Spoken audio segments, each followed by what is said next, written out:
breakthrough?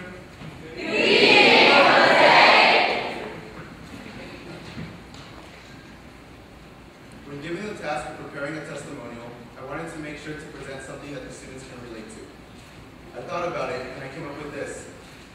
For them to relate to what I wanted to tell them, I need to tell them a story. Something about a kid around their age and how he got to where he is at now and what he learned on his way there. The story starts like this. Just a regular Central Valley Chicano growing up in the little town of Winton. Always worried about financial troubles and the thought of his parents divorcing. Growing up scared and alone, always isolated. So he turns to the books, hoping that they can tell him something. He becomes mesmerized, some even say obsessed. He is glued to the books and the words in his head. He's a quiet kid in the back of the class, never talks much, but his test grades show that he's smart. Everyone's interested. Who is this kid, and how did he get here? Why is he so smart, and why doesn't he talk? Even his dad, the tough man that he was, starts paying attention. Hey, you're getting good grades. Keep it up. The boy is proud. He knows what he wants. To be real smart and to keep reading those books, because one day it just might pay off. So he works hard through high school, but always with a monkey on his back, thinking he has to prove something because of where he's from. These people don't know me. They don't know what I've done. Who are they to think they know where I'm at? He tells himself angrily, the thought that helps him move on. All through high school, he's in this box. No one understands me, and they don't know what I've been through. So why should I listen to them? I'll stay in school and show them who's the fool.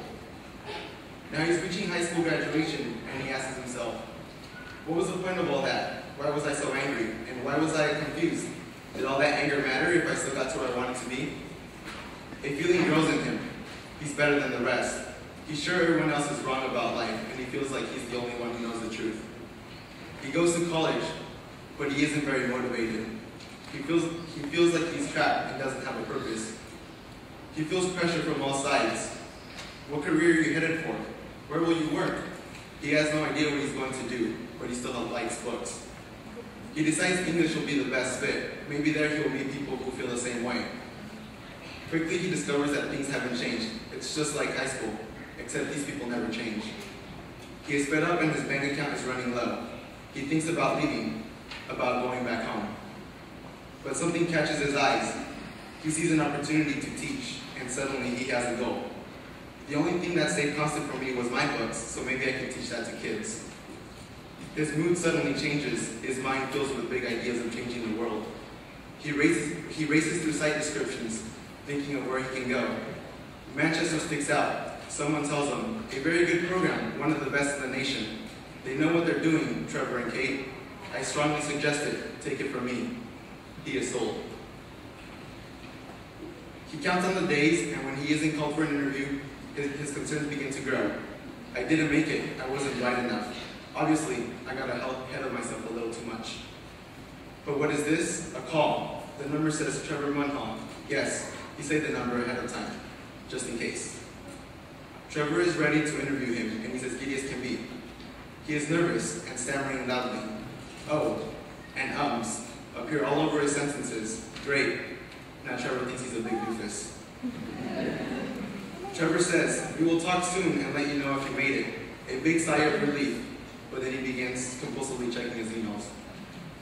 Every couple of hours, he hits refresh, hoping that his inbox has something new to say. Finally, the day comes, an email from Trevor. I wonder what it will be. He opens the email, and the first word says, congratulations. His mind turns to mush, and he can no longer think. He made it, and they really want him. He doesn't know what to do. He feels so happy. The rest of his freshman year, he ignores his studies. He thinks to himself, I'm going to breakthrough. What do you got on me? He realizes this is not good. Students need a good role model, like the one he needed so desperately.